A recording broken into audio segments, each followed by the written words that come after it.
እንዴት ናችሁልን? ተመልሰናል። ዛሬም ትወዱታላችሁ ብለን ያሰብነውን ሌላ ቆንጆ ድራማ ይዘንላችሁ መጥተናል። ቪዲዮንም ላይክ ማድረግና ቻናሉንም ሰብስክራይብ ማድረግ አትርሱ እያለን ይህንን ቆንጆ ፊልም ጋበዝናችሁ። ፊልሙ ሲጀምር ጄ የሚባል አይናፋርና የትልቅ ድርጅት ባለቤት የሆነ ሰው ሆን የምትባለውን የሚወዳትን ልጅ እንዴት ፍቅሩ እንደሚገልጽላት እያሰበ ሲጋጭ እናየዋለን። የግጭት ሴት መሆኗን ሲያይ የሚፈራና መኪናውን ዘግቶት ይቀመጣል። እሷ መስኮቷ ላይ ሳይ ስላላትና ስራ በተቀጠረችበት የመጀመሪያ ቀን ይሄ መፈጠሩ ያናድዳት ልትጠራው ብትሞክር መልስ ሳይሰጣት ይቀራል። ወርደህ አናግረኝ እንጂ ኢንሹራንስ ላይ መጨረሻው ምን አስጨነቀ ወይስ ንቀኸኝ ነው ስትል ፍራቻውን ተቋቁማ አበባውን ለመስጠት ቢያስበም ጩኸቷ ስላስፈራው ብር ሊያቀብላት ይሞክርና የበለጠ የናቃት መስሏት ትነዳለች። ብሩን ስትበትንበት መስኮቱ እንደምንም ዘግቶ ለማምለጥ ቢወስንም ትከተለውና የተቀጠረችበት ድርጅት መኪናውን ሲያቆም ስታይ ግራ ትጋባለች። ተጠግታ ስትመለከትም ጥበቃው የአለቃው መኪና ጋር ምን ፈልገሽ ነው ይላትና እሷ ምንም ጥፋት እንደሌለባት ስትሰማት ቢሮው የት እንደሆነ ጠይቃ ትሄድና የሚሰራበትና የሚኖርበት ፍሎር ላይ ትደርሳለች። ውስጥ ገብታም የቤቱን ትልቅነት እያደነቀች እቃውን መነካካት ትጀምራለች። ጂ ሻወሩን ጨርሶ ሲወጣም ታየውና አፍራ ትዞራለች። ምን ራቆትን ያዞርሃል የሆነ ነገር ልበስ እንጂ ብላው እንዲሁም አይናፋር የሆነው ጂ እየተደናበረ ልብሱ መልበስ ጀምሯል። ለብሶ እንደጨረሰን ፊቱ እንዳታየው ለመደበቅ ቢሞክርም እያሳደደች እንዲያሳያት ለማድረግ መጣሯን ትቀጥላለች። ጎትታ ኮፍያው ልትገነጥልበት ስትለም ረዳቱ ደርሳ ታተርፈዋለች። እሷም እንደምንም የታገለች በጉትታ ትወጣለች። ረዳቱም ከዚህ በኋላ ወደዚህ ፍሎር እንዳትመጪ ብላ ታስጠነቅቃታለች። በነጋታ መሆን ስራ ስትገባ ጂንታዩና እንደሷው የመጀመሪያ ቀን ስራ የጀመረ ተላላኪ መስሏት ልታዋራ ብትሞክረም እንደለመደው ፊቱን ይሸፍናል። ምን ነክቶ ነው? እኔም እኮ የመጀመሪያ ቀኔ ነው፣ አትፍራ እንጂ አንድ ላይ እንለምዳለን ትለውና አልዞር ሲላትም እያለቀሰች ታስመስላለች። ምን እንደሆነች ለማየት ሲዞረም አየህ ልክ እንደሱ የታየን ብናወራ ይሻላል ትለውና እንዲደርስላት የምትፈልጋቸውን እቃዎችን ሰጠዋለች። እሱም የሚወዳት ሴት በሱ ምክንያት ከስራዋ እንድትባረር ስለማይፈልግ ከራሱ ጋር ተማክሮ እቃውን ለማድረስ ይወስናል። ወን ቀረጻ ቦታ ስትደርስም እቃዎቹ ስላልመጡ ሁሉም ለማን እንደሰጠችና እንድትደውላቸው ይጠይቋታል። እሷም ስልኩ እንደሌላት ተዚህ ስላት ትደነግጣለች። ጂም መንገድ ተዘጋጋበት ከመኪና ወርዶ መሮጥ ጀምሯል። አለቃዋም ምን ያህል ውድ እቃዎች እንደሆኑ ታውቂያለሽ? ከባልደረቦች ጋር ተመሳጥረሽ ሰርቀሽ ቢሆንስ ለፖሊስ ነው የምደውለው። እረ እንደዚህ አይነት ነገር የለም፣ ምናልባት መንገድ ተዘጋግቶበት ይሆናል ይመጣል ብላል ትፈልገው ስትወጣ እየሮጠ ሲመጣ ታየውና ደስ ይላታል። እሱም ከ3 ዓመት በፊት ለመጀመሪያ ጊዜ እንዳያት በፍቅሯ ቢወድቅም በአይናፋርነቱ ምክንያት ግን ሳይናገራት ይቀርና በሚስጥር አበባ መላክ ጀምሯል። እሷ ማንነቱን ማወቅ ሳልቻለች በራሷ ስም ታውጣለታለች። ጂ እንደምንም ራሱን አሳምኖ ፍቅሩ ሊገልጽላት ቢሞክረም ባልደረባው ማን እንደሆነ ሲጠይቀው ሁሉም ሰው ስላፈጠጠበት ፈርቶ አበባውን ጥሎላቸው ይሄዳል። ሆኖም ብትሆን አበባ የሚሰጣትን ሰው ማድነቅ ትጀምራለች። ባልደረባዋም ይሄን እኮ የሆነ በሽተኛ ሽማግሌ ነው የሚሆነው ቢላትም ግድ ስላልሰጣት ዘመት ትለዋለች። ጂም በሌላ ቀን ፍቅሩን ለመግለጽ ወስኖ ሲሄድም ሌላ ሴት ጋራም ይሄዳል። ባልደረባዋም ወን ስራ ለቃለች ለሚልክ ሰውም ንገራው ይለውና በድጋሚ ሲያፈጡበት ደንግጦ የተደናበረ ይወጣል። ወንም የሚያደንቃትን ሰው ለማየት ሄዳ ስለነበር ይተላለፋሉ። ውስጥ ገብታ መጥቶ እንደነበረ ሲሳውቋትም እየሮጠ ትወጣለች። ጂ አበባውን ሊጥለው ሲለም ታስቆመውና ማን እንደሚልክ ካልነገርከኝ ዛሬ አለቅህም ፕላስቲክ ጎትታው ትቆይና እንደምንም አምልጦ መታጠቢያ ቤት ቢገባም ተከትላ ጥያቄዋን ትቀጥላለች። ከዓመታት በፊት የሜጅ ረዳት ሆና የምትሰራው የሆነ እህት ባልታወቀ ምክንያት ራሷን ብትጎዳም ሁሉም ሰው አለቃዋ አስቸጋሪ ስለሆነ እንደሆነ ብለው ይገምታሉ። ከጊዜ በኋላም ወሬው ይረሳል። አዲሷ ረዳቱም እውነት መስሏት ስለነበረ ሁሌም ትፈራዋለች። ሆኖም ብትሆን ሁሌም እህቷ መድረክ ላይ ከመውጣቷ በፊት የምትልክላትን አይነት አበቦች ስለሚልክላት የእህቷ ጓደኛ ወይም ፍቅረኛ እንደሆነ እያሰበች ደስ ይላታል። ስራዋን ለማቆም የወሰነችውም ድርጅት ውስጥ ገብታ የእህቷን ሞት ለማጣራት እንደሆነም ታስታውሳለች። ጂን ተከትላ መታጠቢያ ቤት ስትገባም አምልጦ በሩን ይዘጋባታል። ቀጣይ ያለው ክፍል ውስጥ ሆናም የእህቴ አሟሟት የሚያስጠላና ግራ የሚያጋባ ነበር፣ ምናልባት የሚልክ ሰው የሚያውቀው ነገር ካለ መጠየቅ ስለፈለኩ ነው የሚከተልህ እንዳለችውም ያስታውሳል። በቀጣዩ ቀንም የንግግር ክህሎቱን ለማሻሻል ይወስንና ረዳቱንም ለምን አብረሽ ምሳተበይም አዘጋጅቼ ስጨርስ ጠራሻለሁ ብሏት ይገባል። እሷም ርቧት የነበረ ቢሆንም ስለፈራቸው ሰርቶ ሲወጣ ሆዷ እየጮኸም ቢሆን እንዳራባ ስትናገር ስላመናት ጥሏት ይገባና የሰራውን መመገብ ጀምሯል። ከእሱ ጋር እንደወጣችም ለውን የተፈጠረውን ትነግራትና ስለ እህቷ ልታጓራት ስትል ሆዷን ያማታል። ወንም ጂ እንዲረዳቸው ለመጠየቅ ስትሞክር ታስቆማታለች። ጂ ወደ ቤቱ ሲመለስም አባቱ አለባበሱን ሳልወደደው በቅርቡ ለምርጫ እንደመወዳደር ታውቃለህ አይደለ? ምንም ችግር እንዳትፈጠር ስለ እናቱ ልትከለክለው ትሞክራለች። እህቱም እንዳየችው ደስ ብሏት ይዛው ትገባና ጸጉሩን ማስተካከል ትጀምራለች። ወዲያው ግን ረዳቱ እንደታመመች ይነግረውና ይነሳል። ሆኖም እሱን ለማየት ብላ የረዳቱን ህመም አጋና ታስወራዋለች። ጂ ረዳቱን ለማየት ወደ ሆስፒታል ሲሄድ ይቅርበኝ ስለማልጨነቅልኝ ሳይሆን ከሰው ጋር የመግባባት ችግር ስላለብኝ ነው፣ በቶሎ እንዲሻልሽ እመኝልሻለሁ ሲላት እስካሁን በተሳሳተ መልኩ እሱን መረዳቱ አሳዝኗት ታለቅሳለች። ወደ ድርጅቱ ሲመለስም ጋዜጠኞቹ ይከቡታል። አባቱም ዜናውን እንደሰማ በጣም ይነድድበታል። ጂም ችግሩን የፈጠረችው ወን መሆኗ ቢገባውም አባቱ ግን እንዲጎዳት ሳልፈለገ ይደብቃታል። እሷም እስካሁን ስታሰቃየው የነበረው ሰው አለቃዋ መሆኑን ስታውቅ ትደናግጣለች። አባቱም ከስልጣኑ ያስወርደውና ከሰራተኞቹ ጋር ተቀላቅሎ እንዲሰራ ይወስንበታል። እነሱ መሀል ወንድ እንዳለች ሲያውቅም ግን እኮ እኔ ከማንም ጋር መስራት አልፈልግም፣ የአባት ትዕዛዝ ነው፣ ምርጫ የለንም። ሰራተኞቹ ሲመጡም እንደለመደው ለመሸፈን ይሞክራል። ዳይሬክተሩ ያለውን እያስታወሰ ለመተግበር ቢሞክርም ሰራተኞቹ የባሰ እየፈሩት ሄዳሉ። ምሳ ሰዓት ሲደርስም ይወጣና እንዴት ሆኖ ወደምትወደው ትወናዋ እንድትመለስ ማድረግ እንደሚችል ሲያስብ የዳይሬክተሩ መኪና ውስጥ ትገባ ያያታል። ከዓመታት በፊት እህቷ በተመሳሳይ መልኩ የዳይሬክተሩ መኪና ውስጥ እንደነበረች እያስታወሰ ስልክ ሲደውልለት ቢዚ እንደሆነ ነግሮት ይዘጋበታል። በአጠገቡ ሲያልፉ እያያቸውም ይነድዳል። እሷም ጂ ምን አይነት ሰው ነው? በጣም ጥሩ ሰው ነው፣ ግን ያው ከሰዎች ጋር የመግባባት ትንሽ ከብደዋል ይላትና አባትየው ጋር ወስዷትም እንድታደርግ የሚፈልጉትን ነገሮችን ያስረዷታል። በቀጣዮቹ ቀናትም ሁሉም ጂን የሚያሳትፉ ነገሮችን ለማድረግ ቢሞክሩም ሳይሳካላቸው ይቀራል። ይህ ባስ ብሎም የሰበሰባቸውን ስዕል ቢላዎችን ሲመለከቱ ፍርሃታቸው ይጨምራል። ወን ወደ ቤት ስትመለስን በድጋሚ አበባ እንደተላከላትና መልእክቱ ላይም ወደ መድረክ እንድትመለስ ተጠየቀች። በጣም ደስ ይላታል። በቶሎ የእህቷን ኬስ ፈታም ለመሄድ ተወስናለች። በቀጣዩ ቀን ስራ ስትሄድም ጂ እየጨፈረ ተመለከተውና ተገርማ አይኗን ማመነቅታታል። መልሳ በሩን ስትከፍተውም እንደለመደው ወንበሩ ላይ ተቀምጦ ትመለከተዋለች። ምሳው ምን እንደሚበላ ለማወቅ መክተፊያውን ስትመለከትም ቀይ ነገር በማየቷ ትፈራለች።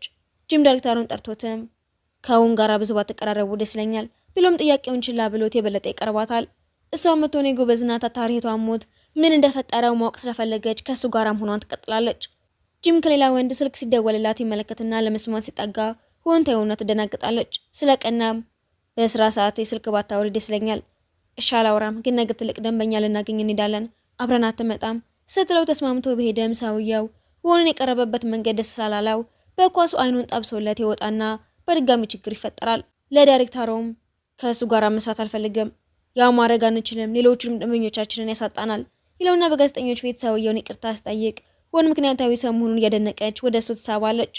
ጂም በራሱ መንገድ ሊጠብቃት ይወስንና ሙሉ ሌሊቱን ስራውን ጨርሶ አድሮ በነጋታው ተለቅላለችው ሰራተኛ እንድታቀርበው ቢሰጣትም አይ እኔም አልሆን አልችልም፣ ሌላ ሰው ይመረጥ ብላ ታስቸግራለች። በሁኔታዋ ተናደው ጥሏት ሲወጣ ሁሉም ኃይሉን የተጠቀመባት ስለመሰላቸውን ያደዱበታል። ወን ብትሆንም እህቷንም እንደዚሁ እንዳሰቃያት እያሰበች ለቀብሯ እንኳን እንዳልመጣ ታስታውሳለች። ዳይሬክተሩም የጂን እህት እንዲያገባት ስለሚፈልግ እንደለመደው ስጦታዎችን ይዞ ቤታቸው ይሄዳል። በነጋታውም ጂ የመረጣት ሴት እንደማትመጣ ለወን ስትነግራት ልትበቀልላት አስባ ጂን ወደ መድረክ ታስገባዋለች። እሱም ፊት ለፊቱ ብዙ ሰዎችን በማየቱ ፍራቻው ይነሳበትና ማይኩን ጥሎት ይቆማል። እሷ የሚያደርገችው ነገር ለበቃል ቢሆንም ልክ እንዳልሰራች ግን ይገባታል። ወደ ቢሮ ተመልሶም ራሱ ላይ ቆልፎ ይቀመጥና ሲጠሩት ዝም ይላቸዋል። ማታ ላይም ራሳቸውን እስኪስቱ ድረስ ሲዝናኑ ይቆዩና ጂ የበሉበትን ከፍሎ ሁሉንም አንድ ባንድ ወደ ቤታቸው ይልካቸዋል። እህቷ አብረው እየሰራች እያለን በብዙ ነገር ትረዳው ስለነበረ ጂ ውድ ሂል በስጦታ መልክ ስጣትና ደስ ብሏት ፍቅረኛዋ ለነበረው ዳይሬክተሩ ታሳየዋለች። በዛን ሰዓትም እናቱ በማደጎ አብሯቸው ሲኖር የነበረውን ዳይሬክተሩን ተወደው ስለነበረ ልጇ እንዲያገባ ስጠይቃወም ያንን ሁሉ ዓመት እንደ እህቱ ሳያት ቢቆይም ያላቸውን ሀብትና ኃይል ስላጓጓው ግን ይስማማል። እህቷም ሂሉን አድርጋ ቤት ስትገባ ቦንም እንዴ በጣም ያምራል፣ ይህንን ያህል ብር ካልሽም ማለን የምፈልገውን ጌጥ እንድትገዥልኝ ይፈልጋለሁ ስትላት እናቷ ብትቆጣትም እህቷ ግን ትስማማለች። በቀጣዩ ቀንም ታስተዋውቃት ቃል ትገባላታለች። ከእጅ ፍቃድ ለመጠየቅ ብትፈራም ሁኔታዋ ገብቶት እንድትሄድ ፍቅድላትና ለወን ፍቅሩን ለመግለጽ ወስኖ ሲደሰት ስታየው ትገረማለች። ትንሽ ቆይታ እህቱ ትሄድና ዳይሬክተሩ እንደምትወደውና ሊጋቡ እንደሆነ ስትነግረው ደስ ይለዋል። እህቷም የሳለችውን ስዕለም ለዳይሬክተሩ ለመስጠት ስታመነታ ያያትና ደንግጣ ይወድቅባታል። እሱም ውይ በጣም የሚያምር ስዕል ነው፣ ለኔ ነዋ፣ አመሰግናለሁ ብሎ ሲቀበላት ደስ ይላታል። ወደ ቢሮ ሲመለስ ግን የጂ አባት ያገኘውና የልጄ ባል በመሆን ተስማምቻለሁ፣ ግን ምንም አይነት ሀብት ለመካፈል እንዳትሞክር እንደወጣም የደበቀውን ማዳመጫ ያየውና ሰጠረጠረው ይነድዳል። መዝናኛ ቦታ ሄደውም እህቷን ሲያገኛት ለእጮኛው የገዛውን ጌጥ ያደረገላትና ፍቅሩን ይገልጽላታል። ጂም ከዛ ሲመለሱ ያያቸውና እህቱ በመከዳቷ ቢናደድም ረዳቱ ምንም እንደማታውቅ ስለገባው ዝም ይላታል። እህቱም ቲያትር ልትሄድ እንደነበረ ስትነግረውም ከሆነ እህት ጋር እንዳይገናኙ ብሎ ዛሬ አስቸኳይ ስራ ስላለ ቀጠሮሽን ሰርዡ ብሎ ያስቀራታል። እሷም ለዳይሬክተሩ ደውላ እንዲገናኙ ትቀጥረዋለች። ሊሄድ ሲል ግን እንጂ ያስቆመውና ምንም አታፍርም እንዴ? እህቴን እየከዳሃት ነው? አይ እንደዛ አይደለም፣ ከልጅቷ ጋር ምንም የለንም፣ የአንድ ቀን ስህተቴ ብቻ ናት ሲል ሁሉም ሴቶች ይሰሙታል። እህትየውም ይህንን ውርደት መቋቋም ስላልቻለች ራሷን ትጎዳለች። ዳይሬክተሩም ለጂ እባክህ ይቅር በለኝ፣ እህትህን በጣም ነው የምወዳት፣ በአንድ ስህተት የሷንም ደስታ ማበላሸት ትፈልጋለህ። ስለ ውጪ ለእህቱ አስቦ ይቅር ሌላው ይወስናል። የወን እናት ግን ሀዘኗን መቋቋም ስላልቻለች ትሞታለች። ወን ከእንቅልፏ ስትነቃ ማታ እንዴት ቤቷ እንደተመለሰች ማስታወስ ስላልቻለች ግራ የተጋባች ቢሮ ስትደርስም ሁሉም እንደ ሰው አደንዛው ይጠብቋታል። ጂም መነጽሩን አድርጎ ስታየው ትናንት አግኝቼህ ነበራ? አይ በፍጹም ተስተሻል፣ አላገኘሽኝም ብሎ ቢክዳትም እህቷን ሞት አስታውሳ ስትደበድበው ያበለዘችውን አይኑን በእንቁላል ያሻል። ከሰዓትም ዳይሬክተሩ የሚያደርገውን ገለጻ እያዩ ሲያደንቁትና ሀሳቡ ያመጣው ጂም መሆኑን ሳይረዱ እሱ ለድርጅቱ ምንም ጥቅም እንደሌለው ያወራሉ። ብዙም ሳይቆዩ ለኤዲተሩ የላከችውን የጂ ቪዲዮ ይለቅቅና ሁሉም መሳቅ ያደርጉታል። አባቱን ባየው ነገር ተበሳጭቶ ወደ ቢሮ ሄድና አንገቱን ቀልፎ ይዘዋል። ወን የተፈጠረውን ተመልክታ ልታስቆማቸው ስትሞክርም እሷንም ገፍትሮ ይጥላታል። ጂን ሲያየም እንደምንም ከአባቱ ይላቅቅና ያነሳታል። የአባቱን እንዴት ጨምሮ ወረቀቶቹን ሲበተን ስታየም ባረገችው ነገር ትጸጽታለች። ዳይሬክተሩ ሲመጣም አባትየውን ያረጋገዋል። ቶሎ ብለህ ማን ቪዲዮ እንደለቀቀው አጣራ። ግን እኮ ያንን ማድረግ ከባድ ነው። ጥሩ እንደዛ ከሆነ በሰዓቱ የነበሩትን ሰራተኞች በሙሉ አባራቸው። ስለ ሁሉም ቢደነግጡም ዳይሬክተሩ እንደምንም ያሳመነውና ሀሳቡን ሲያስቀይረው ሁሉም በድጋሚ እሱ እንደ ጀግናቸው ያዩታል። በዚህ ተካፋው ጂም ጥጉን ይዞ ይቆማል። ወለታ ናግረው ስትሞክርም ጥሏት ይወጣል። መኪና ውስጥ ራሱን ቆልፎ ሲቀመጥም ተከትላው ሄድና እያንኳኳች ስላስቸገረችው ያስገባታል። መሬት ላይ ያገኘችውን ወረቀት ይዛም ስራ ላይ እያለን ነው እነዚህን ያገኘናቸው። ዳይሬክተሩ ያቀረበው እቅድ ያንተ መሆኑን አውቀናል። አንተ ባትኖር እኮ ድርጅቱ ምንም ተስፋ አይኖረውም ነበር። ልትኮራን የሚገባህ ብላ ታሞግሰዋለች። በቀጣዩ ቀንም ዘና ለማለት ይወጡና ዳይሬክተሩ ወንን ሲያቅፋት በሽቅ ቢለም ምንም ሳያረግ ይተወዋል። የእሱ ተራ ደርሰው ነገሮችን እንዲያስመሰል ሲጠየቅም ብዙ ጥሩ አንድም ሳይሳካለት ይቀራል። በዛ ተጋፍቶ ከሁሉም ለመሸሽ እንዲያግዘው ምግብ ማብሰል ሲጀምር አንዷ ባልደረባቸው አዝናለት ታግዘው ብትሞክርም ሁኔታው ስላላማረው ያባርራታል። ትንሽ ቆይተው መሆኑን የሚወዳት ሌላኛው ባልደረባዋ ፍቅሩን ለመግለጽ ሰርፕራይዝ ያዘጋጅላትና ያስጠራትም። ጂም ማብሪያ ማጥፊያውን አግኝቶት ሲነካካ እወድሻለሁ የሚለውን ጽሑፍ ይወጣል። እሷም እሱ ያዘጋጅላት መስሏት ትስቃለች። ልጁ ሲነድድበትም ጂ በተፈጠረው ነገር ስላፈረ ጥሏቸው ይሮጣል። በነጋታው ሙን ስትወድቅና ዳይሬክተሩ ሲይዛት ያይና ይከፋል። ባልደረባው ጋር ሂዶም ካስደነገጥኩሽ ይቅርበኝ ብሎ ስለ ሁኔታው ሲያብራራላት ታዝነታለች። ሆንን ሲመለከታት ስታየም እንዲጠነክር ትመክረዋለች። ማታ ላይ ሙን ዳይሬክተሩን እያየችው የሆነ ነገር ስትል ጂ ይመለከታታል። ሁሉም ሲሄዱ ጠብቆ ማስታወሻውን ያነሳዋል። ጠፋብኝ ብላ ስትጨነቅም ይሰጣታል። ባልደረቦቻቸው ቀምተዋት ምን እንዳለው ቢመለከቱም የሳለችው ስላልገባቸው ይተዋታል። ጂም ዳይሬክተሩ ጮኛ እንዳለው ታውቂያለሽ አይደለ? ወደ ስራ ከተመለሱ በኋላም ዳይሬክተሩ ወንን መቅረብ ይቀጥላል። በድንገት እጮኛው ታያቸውና ብትናደድም ምንም እንዳልተፈጠረ ታስመስላለች። ወንም ጂ ያላትን ታስታውስና ውይ በጣም የምታምሩ ጥንዶች ናችሁ ብላቸው ትወጣለች። እህቱም ጂ ጋራ ገብታ በዓልን አብሯቸው እንዲያሳልፍ ልታሳምነው ስትሞክር ወን ታያቸውና ቅርርባቸው ደስ ቢላትም የእሷን እህት ስላስታወሰች ከፍቷ ስትወጣ ጂ ያያትና ተከትሏት ሊፍት ይሰጣታል። በመስታወቱ በኩል ስታፈጥበትም ያዞሩባታል። ቦታዋ ላይ ደርሳ በሻንጉሊት ልብስ እየለበሰች በቃ አንተ ወደ ቤተሰብ ሂድና በዓልን አክበር፣ እንድረዳሽ አትፈልጊም? አያስፈልግም። እህቴ ሁሌም በዓልን ከልጆቹ ጋር ለማሳለፍ ትመጣ ነበር። እሷ ስለሌለች እኔ ልታካት ብዬ ነው ስትለው ጥፋተኝነት ስትሰማው ልብሱን ይቀበላትና ልጆቹን ለማዝናናት ራሱ ይሄዳል። ዳይሬክተሩም ከቤተሰባቸው ጋር እራት እየበላ አባትየው ለጂ ትልቅ ፕሮጀክት እንደሰጠው ሲሰማ ቀንቶ እንደለመደው መዝናኛ ቦታ ሄድና ለውን ይደውልላታል። እሷም ከጂ ጋር ሆና የሞተችው ረዳት ግን ምን አይነት ሰው ነበረች? በጣም ምስኪን ሴት ናት፣ ግን ልረዳት አልቻልኩም። እሱ ምንም እንዳልጠፋ ገምታ ታዝነታለች። አበባ ሲልክላት የነበረው ሰውም ዳይሬክተሩ ስለመሰላት ስለውላት ደስ ብሏት ሄዳለች። እሱም እንደደረሰች እህቷ መስላ ስታየችው ደጋግሞ ይቅርታ ይጠይቃታል። ጂሜት እንደሄደች ግራ ገብቶ ትጨነቃል። እህቱም ዳይሬክተሩ ጠፍቶባት ስትፈልገው ትቆይና በመጨረሻ ስታገኘው ትደውለታለች። በቀጣዮቹ ቀንም ጂ በለጠ እየቀረባቸው ሄዳል። አንድ ላይ ዘና ለማለት ሲወጡም አብሯቸው ፎቶ መነሳት ጀምሯል። ውና ዳይሬክተሩም የዛን ምሽት ስለመገናኘታቸው ሲያወሩ ይሰማና በጣም ስትናደድ ይጮህባታል። ሲወጣም ራሱ ለማረጋጋት ሳይካትሪስቱ ጋር ይደውልና ውስ ስለሰማችሁ ደንግጦ ይሮጣል። ቢሮ ተቀምጦም ፎቶዋን እያየ ስለሷ ሲያስብ ዋሊቶን ረስታ ስለነበረ ትመለሳለች። ስላላስቻለውም የዛ ምሽት ዳይሬክተሩ ጋር ለምንድን ሄድሽው? ተሳስቶ ደውሎልኝ መሰለኝ፣ ሌላ ምንም አልተፈጠረም ብላ ውሃ ለመጠጣት ስትሄድ ፎቶዋ እንዳታየው ስለፈለገ አቅፎ ይሸፍናታል። ደንግጦ ስለቃትም ውሃውን ረስታው እየተደናበረ ትወጣለች። ልቧ መምታቱ ስለጨመረም ራሷን ለማረጋጋት ትሞክራለች።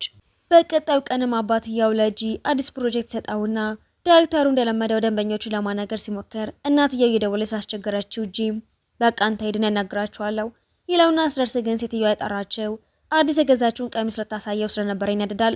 አባትየውም ትልቅ ስራ ጥሎ ስለመጣ በጥፊ ያጭለዋል። የዳይሬክተሩ ጥላቻም እየጨመረ ሄዳል።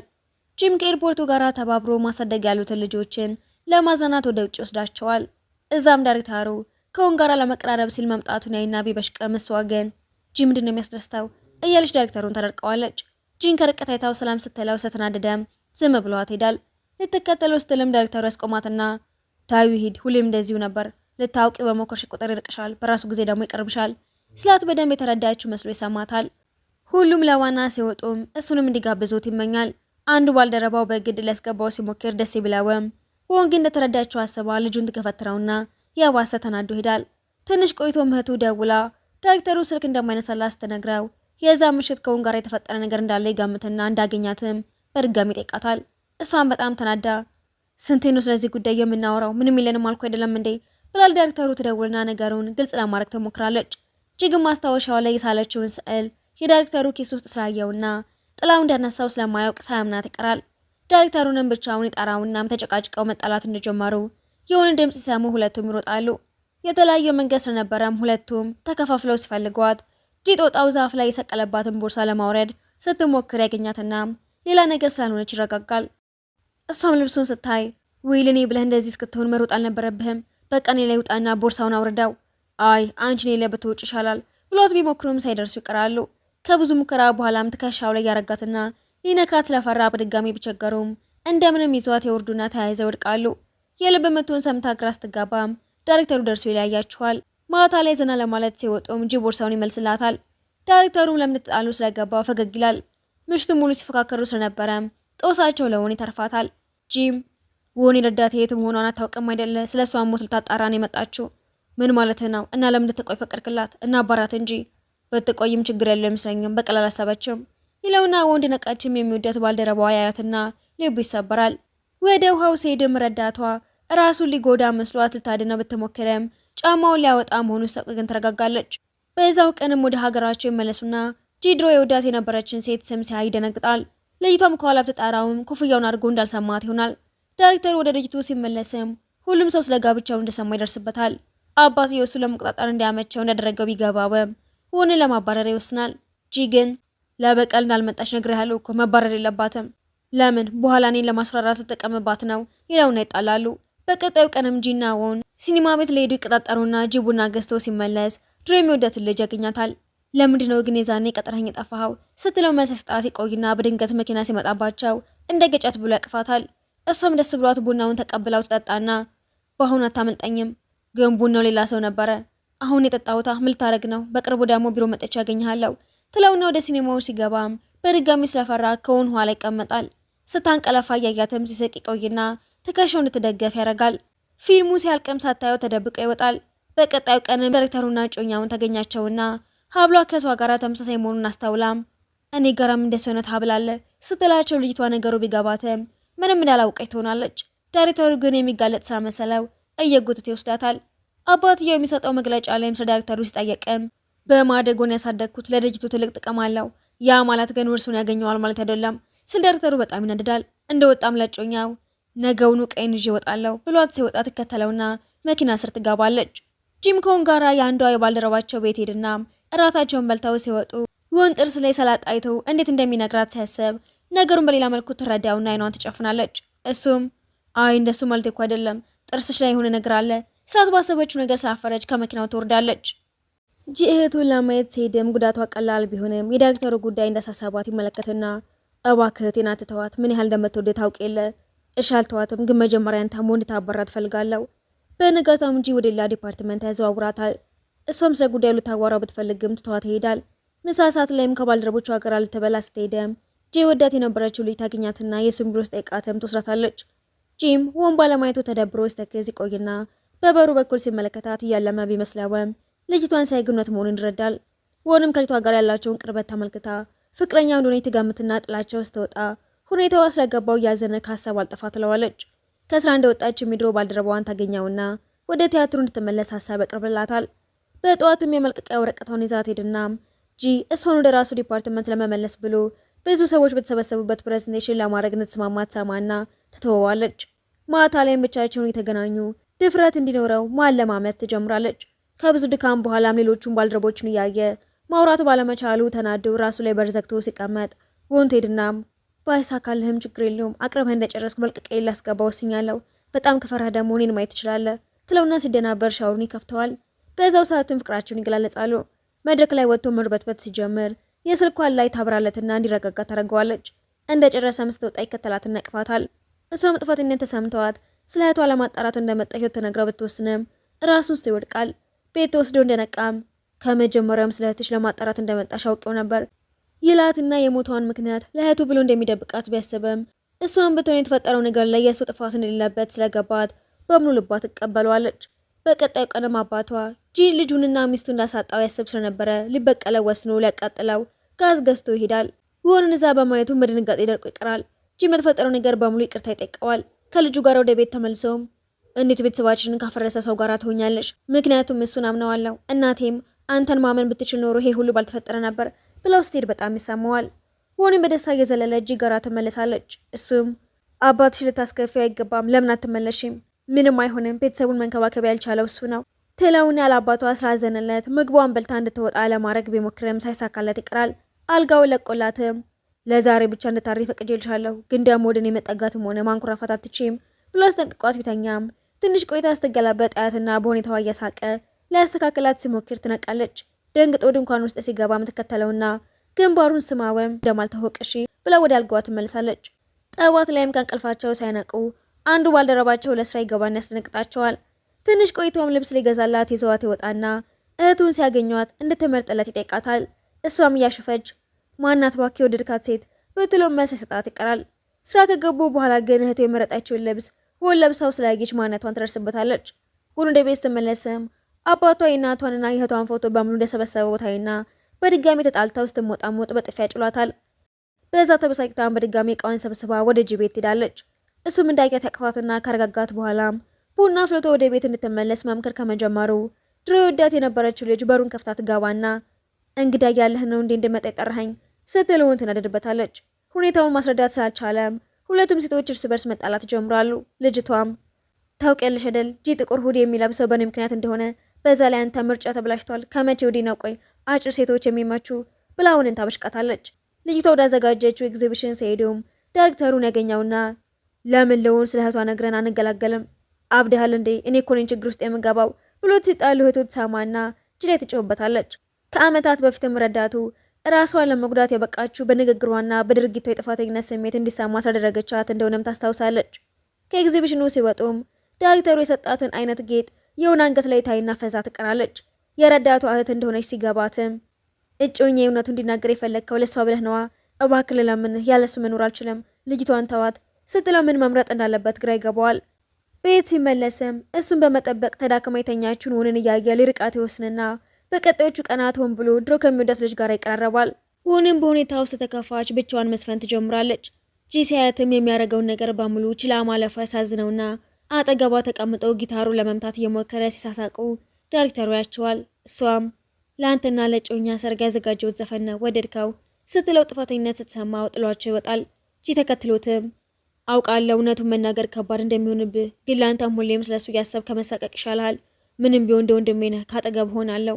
የሰርጉ ቀን ሲደርስም ዳይሬክተሩ እጮኛውን ልጅ እያሉ የተገናኙበት ቦታ ይወስዳትና ይህንን ሁሉ አመት ጥፋተኛውን የመሆኔን እያወቅሽ እንደ ተውሽኝ ያውቃለሁ፣ ግን ከዚህ በኋላ ይህንን ማድረግ አልችልም ይላትና ምንም ያህል ለምን አልታሳምነው ብትሞክርም ሳይሳካላት ይቀራል። ሆኖም ሰርጉ ላይ ለመሄድ ተዘጋጅታ ስትጨርስ ጂ የእህቷን ሀብል አንገቷ ላይ ስላየው ጥፋተኝነት ተሰምቶት ከኔ ጋር ሜዳ ትችም የጥሪ ወረቀት አልሰጡኝም። እሷም ያዘጋጀችውን ስጦታ ለመስጠት ወስና ዳይሬክተሩ ቢሮ ስትሄድም እህቷ ከመሞቷ በፊት የሳላቸውን ታገኘውና የተፈጠረውን ነገር በሙሉ ይገባታል። ዳይሬክተሩ ማሳደጊዎቹ ጋር ሄዶ መግባት እንደማይችል ይናገርና ያጠፋውን በሙሉ ሲናዘዝ አባትየው ሊመታው ቢፈልግም ራሱ እንደምንም ይቆጣጠራል። ሆኖም ያወራውን በሙሉ ከሰማችሁ በኋላም የተቻኮለ ትወጣለች። የእህቷ ማስታወሻ ብላ ያሰበችው ጌጥ መጥፊያዋ እንደሆነ ስለገባት አድርጋው ስትዞር በመቆየቷ ታፍራለች። እህቷ የሞተችበት ቦታ ሂዳም ሀብሉ ትጥለው ስትልም የእጅ እህት ትደርስና እህትሽን ያጣሽው በኔ ራስ ወዳድነት ምክንያት ነው፣ ልቀጣ ይገባል ብላ ራሷን ለመጉዳት ስትሞክር ታስቆማታለች። እሷን ወደ ውስጥ ካስገባት በኋላም እንጂ የዛኔ እህቴ ራሷን ጎድታ ስለነበረ ሆስፒታል ይዣት ሄጄ ነበር። እህትሽ ደጋግማ ልታዋራኝ እንደምትፈልግ መልእክት ብትልክልኝም ችላ አልኳት በመጨረሻም ላገኛት ስመጣ ግን ሞታ ጠበቀችኝ። ከዛን ጊዜ ጀምሮ እሷን ባለማዳኔ ጥፋተኝነት እንደተሰማኝ ነው ይልና የቷን ጫሞች ሲሰጣት አምራ ታለቅሳለች። በቀጣዮቹ ቀናትም ዳይሬክተሩ ስላልነበረ ሁሉም እውነቱን ይረዳና ማውራት ይጀምራል። ድርጅቱን መምራት እንደማይችል ሲያወሩም ባልደረቦቹ እንደሱ ብቁ ሰው ብትፈልጉ ራሱ አታገኙም ብለው ይከራከሩለታል። ሁንም የቷን አሟሟት ከተረዳች በኋላም ስራ መሄድ ታቆማለች። ጂ ወዳት ከነበረችው ልጅ ጋራም ጓደኛሞች ይሆኑና ልጅቷም ጂ ላይ ያለሽን አቋም የማታስተካክል ከሆነ እንደመቀማሽ ወቅሺ ብላ ታሽፍባታለች። እህትየውም ዳይሬክተሩ ጋር ሄዳ ያንተ ጥፋት አልነበረም፣ ራሷን እንድትጎዳ ያደረግኳት እኔ ነኝ፣ ከዚህ በኋላ በነፃነት እንድትኖር ነው የምፈልገው ብላ ትለየዋለች። ጂም የሆነ አባት ጋር ሄዶ ለተፈጠረው ነገር በሙሉ ይቅርታ ይጠይቀዋል። ድርጅቱ ውስጥም ዝግጅት ያዘጋጅና እንደላመደው ሲፈራ ወን ከጎን ሆና ትደግፈዋለች። ከዛ እንደወጡም ጫማውን ለማሰር ጎንበስ ሲልም ጀርባው ላይ ተንጠለጠለበትና አዝሯት ቤቷ ያደርሳታል። ፍቅሩ መግለጫ እንዲሆነውም ሀብል ያደርግላታል። ሲመለስ ግን እህቷን ጓደኛ ያገኘውና እህቷ ከመጀመሪያውም ተወድ የነበረው እሱ እንደሆነና ሌላ ሴት በመውደዱ ምክንያትም የዳይሬክተሩ እጅ ላይ እንደወደቀች ስልኳን አላነሳ ስላትም ያፈረባት ስለመሰላት ራሷ እንደጎዳይ ሲነግረው ይደነግጣል። ለሆነም እውነቱን ይነግራትና ግዴታቸው መቀጠል ይኖርባቸው አይኖርባቸው ግራ ስለገባት እህቷ የሳለችውን ስዕል ሰታው ስትወጣ ዝም ብሎ ይከተላታል። በቀጣዩ ቀንም አባቱ የውንን ማንነት ስላወቀ ቤተሰቡ እንዳታዋርድ ሊያስቆማት ያቅዳል። ጂም ቤቷ አበባ ይዘው ቢመላለስም አባቱ አከራያቸው ክፍያውን ከፍ እንዳደረገባቸው ይነግረውና እንዳይመጣ ይከለክለዋል። እሱም አባቱ ያደረገውን ነገር እንደነበረ ስላወቀ ሊያናግረው ሲሄድም ድሮ የወዳት የነበረችውን ልጅ እንዲያገባት ይዘውለት ሄዳል። እሷም ጂም ባገባው እኔም ደስ ይለኛል፣ በጣም ነው የምወደው፣ ግን እንዳንተ ራስ ወዳድ አባት ስላለው አብሬው መኖር አልፈልጋም ትለውና ተናደው ጥሏቸው ይሄዳል።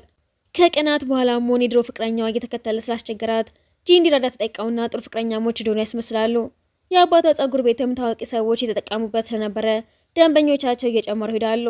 ሁሉም ነገር ተስተካከለ ብለው ሲያስቡም የእህቷ ጓደኛ ስለሷና ስለ ጂ ዜና ያወጣና አባትየው ሁሉንም ነገር ዳይሬክተሩ ላይ ለማላከክ ሲሞክር ጂ ተናዶ ይናገረውና ያደረገውን ነገር ልክ እንዳልሆነ ማሰብ ይጀምራል።